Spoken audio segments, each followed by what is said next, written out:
অনেক যুবক যুবতী ভাই বোনদের মনের একটা ধারণা, আল্লাহ যাকে আমি জীবনে পাবই না তাকে আমার কাছে দিলা কেন?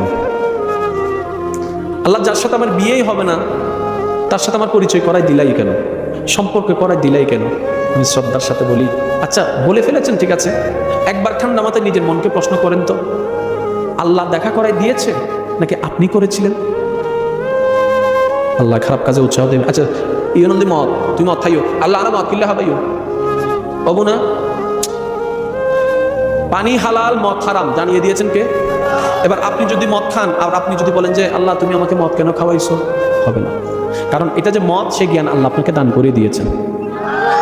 ধরার জন্য ছাড়ার জন্য হাত আল্লাহ আপনাকে দিয়েছে, নেওয়ার জন্য রাখার জন্য শক্তি আল্লাহ আপনাকে দিয়েছে। এবার খাবেন কি খাবেন না, নিবেন কি নিবেন না, সিদ্ধান্ত আপনার। জোরে বলেন না। বিষ খাইলে মৃত্যু হবে আল্লাহ আপনাকে জানাই দিয়েছেন। এবার খাইলেও আপনার ইচ্ছা, না খাওয়া আপনার ইচ্ছা। আরেকটু জোরে বলেন, আরেকটু জোরে বলেন, আরেকটু জোরে বলেন। উপর থেকে লাফ দিলে আপনার প্রাণ নাশের শঙ্কা আছে, আপনাকে জ্ঞানে জানাই দেওয়া হয়েছে। দিবেন কি দিবেন না আপনার ব্যাপার।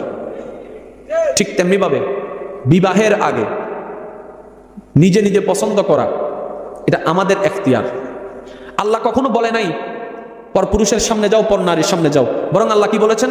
পর পুরুষের সামনে যেও না, পর নারীর সামনে যেও না। এবার আপনি বলেন তো একবার, যদি আল্লাহ নিজেই নিষেধ করে পর পুরুষের সামনে যেও না, তাহলে আপনি আমি কিভাবে বলছি আল্লাহ তুমি আমাকে মিলাই দিলা কেন, দেখা করাই দিলা কেন? না না না না, আল্লাহ দেখা করা দেয় নাই, আমরা নিজেরাই গিয়েছি শয়তানের ফাঁদে পড়ে।